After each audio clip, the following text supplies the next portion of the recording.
Yes, guys, welcome back to another video, and today I'm going to be reacting to Adam McKola, who's obviously a big United fan on the club, and Rory Jennings, speaking about Manchester City and whether they are weaker, whether we're weaker or not. So let's get into it. Expansive, both have traditions of playing in a defensive way. I've not seen this, by the way. Particularly Postecoglou now. And Manchester City... Oh, Manchester City, Newcastle. That could be an anything game. I mean, it could be such a high scoring kind of 3-3. I know kind of like this. Boovy there, obviously City fan, saying it could be any score, like it could be a 3-3. Yeah, it's a bit of a weird one, of course. Newcastle got a fantastic victory against Aston Villa, 5-1. So there could be goals. He is right there. I'm in an about Man City and the Newcastle game comes from how good Newcastle were against Aston Villa. I'm not in an iron about my result, by the way. I think Boovy's in an iron. I'm convinced Man City will win easy. But... Is he all right? Rory, what's he saying? Manchester City will win easy. Okay, we'll take that. We'll 100% take that. What do we think? Are Man City weaker than last season? Yeah, they're weaker, but they're still better. Like, they could be weaker, but still better than Newcastle. I think any side that wins the treble's instantly weaker because of the weight of expectation. You don't win back-to-back. Is he right there? Is Boovy right? City fans, I don't want to grill him too hard, but Boovy's saying there, any team that wins the treble is instantly weaker because of the expectation. You know, no team has won the treble twice in a row. No team's won the treble twice, let alone be in a row. So I kind of get his point. We have lost Mahrez and so far have not replaced him. And we've lost Gundogan and replaced him with Kovacic, who's a great player but not as good as Gundogan. We've signed Guardiola, but our defence wasn't really a weak point. So I think in terms of the squad, I think it is probably fair to say at this moment in time we are weaker. Of course, we are looking to potentially sign Doku and Paqueta. I think we'll have to have another conversation about whether we're weaker or not when we get them to win. Let's see what else they've got to say. Back trebles, I mean, it's unheard of. It's unheard of to win back-to-back Champions Leagues, except for the rare occasions. Winning You're back-to-back always leagues. slightly more vulnerable because everyone's figured you out. But retaining a league isn't unheard of. You can't say something's unheard of and then say apart from the few occasions. That means it was heard. It's unheard. It's rare. It's rare to see Real Madrid win 3 in a row. That's incredibly rare. Sometimes winning makes you stronger. Yeah. I don't Sometimes you're strong. What's Rory adding his juice today, man? He's loving City. Sometimes winning makes you stronger. What the hell? It doesn't kill you, makes you stronger. Yeah, and there's a world with City being such a young squad. Haaland's first season, he can only get better. Alvarez is in there. Rico Lewis came in against Burnley. Are you saying fantastic. Haaland's a fraud? Is that what you're saying? No, I'm saying that he had. You'd rather Hoyland. I think he didn't get out of second gear. Is that what you're saying? Last season. He scored over 50 goals in all competitions, and he didn't get out of second gear. He can only get better. Hoyland or Haaland? Final chance. Well, one's injured and is playing for Man United, and one's the champion. So you'd rather be Rasmus Hoyland. Thank you very much. I'd rather be Haaland. You've lost Ilkay Gundogan and Riyad Mahrez, who are two amazing players and have been amazing players for Man City. De Bruyne's turned up. He's cracked again already this season, which is kind of just typical for him. Looks like he could be out for a while. The signings that you have made, Kovacic, Guardiola, being linked with a few others, Jeremy Doku and Paqueta for £100 million, which you're buzzing to hear about. What impact do you think the loss of the likes of Gundogan... Well, before, I guess Boovy's probably going to answer this question. Before Boovy answers the question, I will give you my answer. My immediate issue with losing Gundogan is more of the offensive, because I think Kovacic can be just as good as Gundogan in the defensive role and keeping the ball, the pauser. Where he really lacks is going forward, creating chances, scoring goals. That's why Gundogan was such a special player, because he had it all. However, if we get Paqueta, then that sort of... You know, when we play in the weaker sides at home or we need to break a team down, you can play him. So who's probably, well, no, he's not probably. He's better than Gundogan offensively. The right winger, that's a massive loss. You know, you're not going to be able to replace Riyad Mahrez. His presence on the pitch, the way he can keep the ball, his goals and assists, he is just incredible. Even if you get Jeremy Doku, which I'm excited to get if we do get him in, you ain't replacing Riyad Mahrez. No chance. Let's see what Boovy has to say on this one. Mahrez...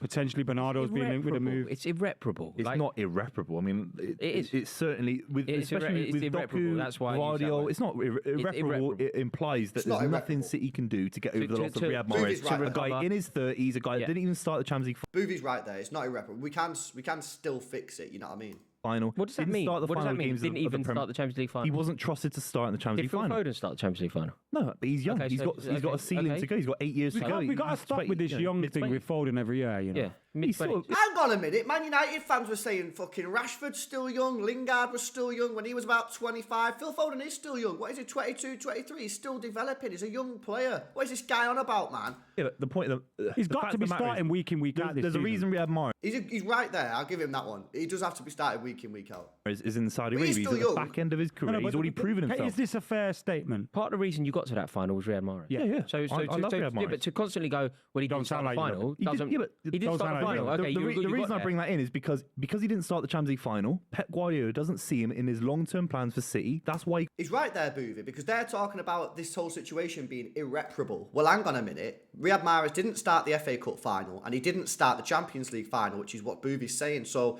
2 out of the 3 trophies, he didn't even start in the final. Do you know what I mean? So to say the situation is irreparable, light's just gone off there. To say the situation is irreparable is fake news. Fake news. he got shafted out to Saudi Arabia, and we could be bringing out to the But he does see Phil Foden. Phil Foden didn't start the Champions League. He came in on 20 minutes in and dominated the Champions League final. So of course he's got a future at City. Riyad Mahrez in his age category isn't going to be a long-term viable prospect it's for not Man about City. long-term. So about this not every season. footballer is the same. Riyad Mahrez is older than Phil Foden. He's Riyad less Mahrez is a viable Premier for the League City squad. icon, and the gap that he leaves in that team is irreparable for your team.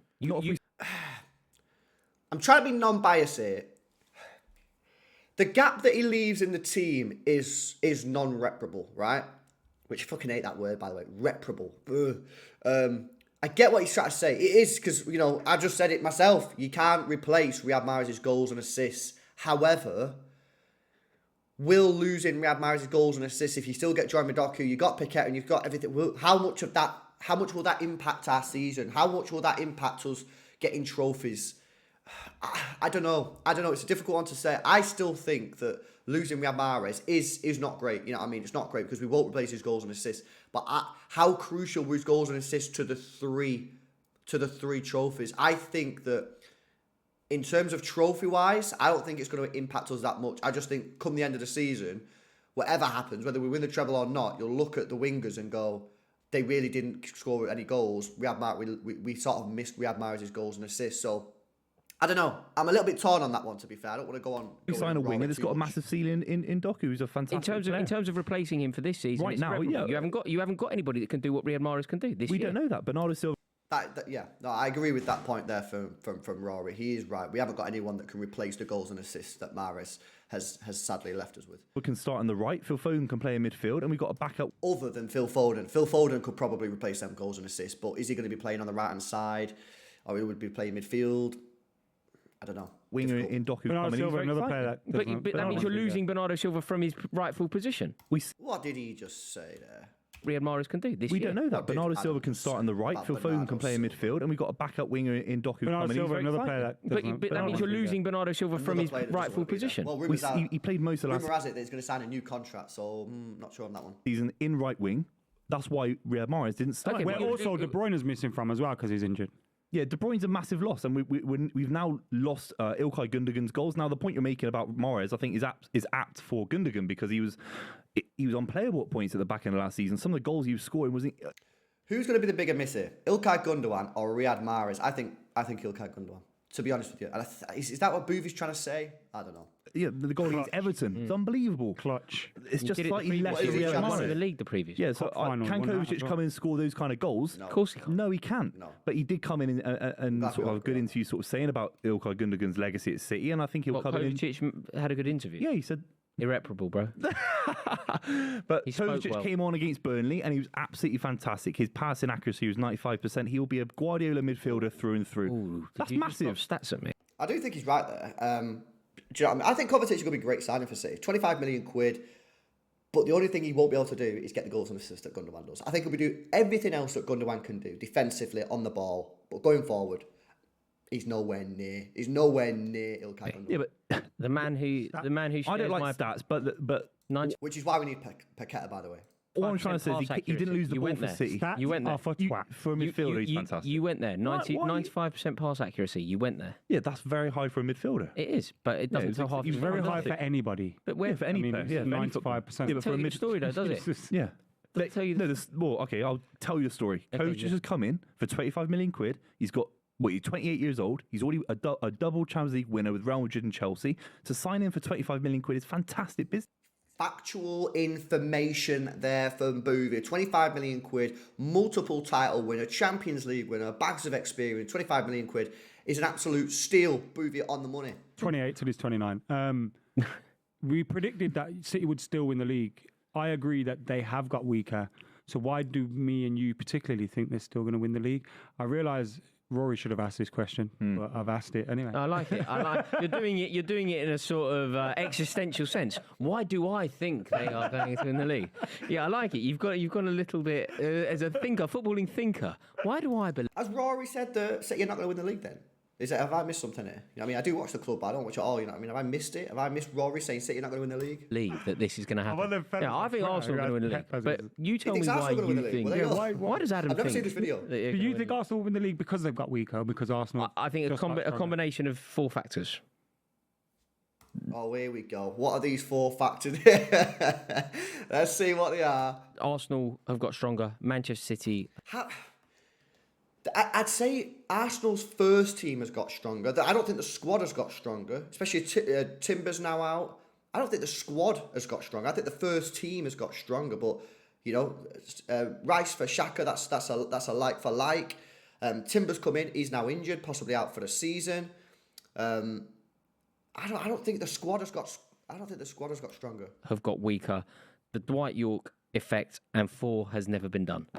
The Dwight York effect, by the way, people asking, wondering what that is. It's when United won the treble the year after United did take a dip, and so that's what he's potentially saying. And what was that last thing he just said? Have got weaker. The Dwight York effect and 4 has never been done. 4 has never been done. That's fair. It has never been done in this country before, 4 leagues in a row, so that is a fair comment to make. Man City have got weaker. Well, listen, I think at this moment in time, you could argue that we have got weaker, and I probably agree with you, but I still think we're miles clear of everyone else. Plus, we're getting Paqueta. Plus, we're getting Jeremy Doku. If that happens, I don't think we'll be weaker. I think if we get Paqueta and we get Jeremy Doku, I'd find it very, very difficult to say Manchester City are weaker than last year. I really would.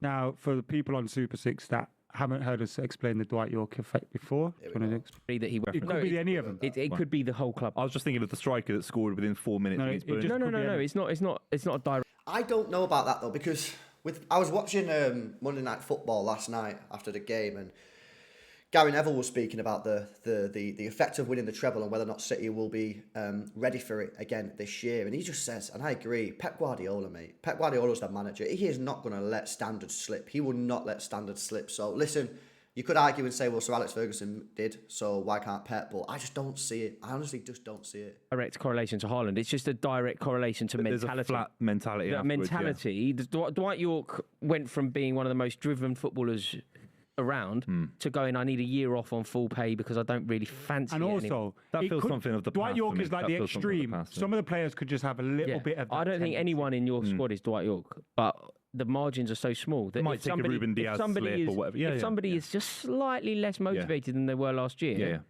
and Arsenal are slightly more motivated than they were last year, I'd be encouraged. That's a fair point in the sense of it could happen. The question is, will it happen? Obviously, no one knows. But I would just think that with Pep Guardiola as the manager and these players, I just don't get the feeling that these players are really here to fuck around. I just think they're here to farm trophies at the moment. So I'm going to back the team and say I don't think that they will drop off. But I guess it is a potential. With how Pep Guardiola kind of manhandled Haaland at halftime, was telling him really kind of... That was performative. That was for the cameras. And then he got annoyed that the camera was watching. He would have done it if the camera wasn't shushing the camera and running down the touchline. All managers are performative. It's like me doing something now and then going, move them cameras. Yeah. I wouldn't be doing it. If the camera wasn't there, I wouldn't have done it. All managers do it. But move this fucking camera. Get it out of the way. the reason I brought that up is because they do. Mourinho was running down the touchline when they knocked you lot out of the Champions League. I remember that was a great night. That was a great when he ran down the touchline when you got knocked out by Porto. Little Porto. Remember that little? Was that when you? This is why I kind of love these three, man, because they just bicker about everything and anything. Anything that you say, you've got to be prepared to hold L's and get cooked, no matter what it is. No matter what it is. It's crazy. You're in the Championship. Little Porto. We're in the Premier League, actually. I'm just trying to say, Guardiola will keep all these guys to a high level, and there will be no Yorkie effect. Okay? I agree, Booth. I 100% agree. Yorkie effect, lads. What can I say? Right. 4 has never been done for a reason. Some of the great teams that we've had, we ain't got close to 4. Like we haven't even had an opportunity to do 4. Some of your great team. I think you can say United and Liverpool. I don't think you can. Just saying, don't take one off. You want 5? You want 5? Don't take one off. United, Chelsea, and 1. Listen, guys, I'm going to wrap it up there. I think they're just going to end up waffling here for a minute. Listen, I think, to be fair, most of the stuff that they said there was honestly pretty reasonable and pretty fair. You know, Rory just gave his 4 reasons, and I think that at the end of the day, could Manchester City have a dip? Yeah, we could have a dip. Could the players be less motivated than last year? Yeah, of course they could. Are we weaker? Well, at this moment in time, yes, we are weaker. Are Arsenal likely to be more motivated this year than they were last year to win the league? Yes. So I think everything that they've said is probably fair. I just believe personally that by the end of the transfer window, we won't be weaker than we were last year. And even if we are weaker, it will be very, very small. And I do not believe that Pep Guardiola will, for 1 minute, let the standards slip. So there you go. Let me know what you think about these guys' conversation. Do you want to see some more of these reaction videos? If you do, and you've got any videos, any content creators, anyone, any sort of video you want me to react to, let me know in the comments. I'm happy to do it. So yeah, guys, make sure you drop a like on the video. Subscribe to the channel as well if you do. And I'll see you in the next one. See you in a bit.